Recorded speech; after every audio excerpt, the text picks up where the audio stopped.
Hi, are you building a new hospital and you're looking for what are the things which you have to consider before building up a new hospital? This video will help you out in the same.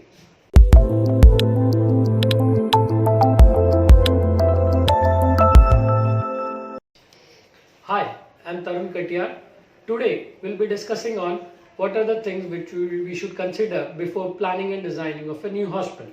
So before we share our thoughts on this, I make sure you'll be subscribing our channel so that you'll get all the notification, whatever the knowledge which we'll share on hospital planning and designing. So please do subscribe and share your thoughts in the comment section. So are you planning to build a hospital? If yes, comment yes in the comment section. If not, and this video you are seeing it just for your learning, so put as just learning. Look forward to see your comments. Today we'll be discussing on 10 basic considerations which has to be considered while during hospital planning and designing of a new hospital. Or even you can consider these things when you are building up or renovating your existing hospital. So what are these 10 design considerations? The first design consideration is futuristic design. So whenever you are building up a hospital, you have to make sure you will be designing your building as per the future. Generally, the average life cycle of a building is close to 30 years. So in this case, there are lots of technology changes will happen. So whenever you are designing a new hospital, you should make sure the adaptations of the new technology should be easily adopted by this new building. Second, most important part, whenever we are building up a hospital, it has to be a sustainable building, because generally building a hospital is easy, but running this is a difficult task. So now, how do you come up with this issue?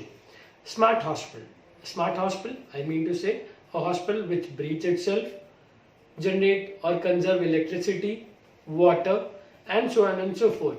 This smart hospital can help you, or a smart design thought can help you out to making a sustainable hospital.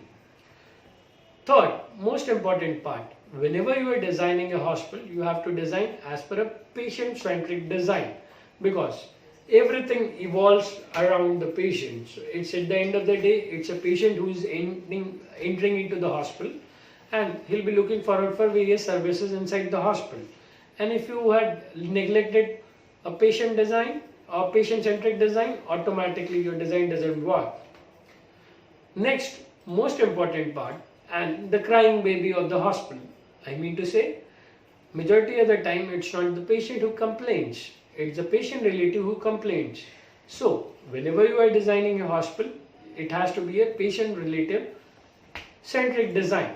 What does it mean? So if you had just built a hospital or a OPD block and you had not given a dedicated space for the patient relative, or if you have an ICU, you had not given a lounge for the patient relative, automatically the patient relative would be giving complaints for the same amenity. Fifth, the most important part which works on the design is the clinical workflow. As you see in this picture, first a patient will enter into the OPD building, then he'll be heading towards the reception. After that, he'll go to see the doctor. Then he goes to the pathology or the radiology block. Then he goes to the doctor back, take his prescription, goes to the pharmacy and moves out. So this is a continuous clinical workflow. You can see easily in this picture, which will help you out and tell you every flow of the patient is a clinical workflow. So your design should gel with the clinical workflow of the treatment. Similarly, on that line, there is an evidence-based design. Majority of the time we had seen patient falls in the toilet, or if I'll say majority of the time the disaster happens when in the night time a patient is searching for a way towards the toilet. Now, if you see in this picture, it is very clearly mentioned there should be a handrail, there should be a night lamp in the night time, so that the patient can easily identify its way from the bed to the toilet. Seventh most important part is flexibility in the design. What does it mean by the flexibility? Today, whatever we had built might be a good design for today, but tomorrow it may not be a right one. So in that case, if your grids are proper, generally it would be 8 meters of a grid or a 10 meters of grid, so that your single rooms can easily convert into twin sharing, or vice versa, your twin sharing or general wards can easily convert into single rooms on the same grid platform, so that the flexibility in the design should be there. Now, the most important part what I learned from Nokia is make it simple. Similarly, your design should be simple.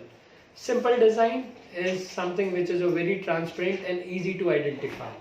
Now, if you see in this picture, the purple color shows in ICU, yellow color line shows CICU, green colored line shows PICU.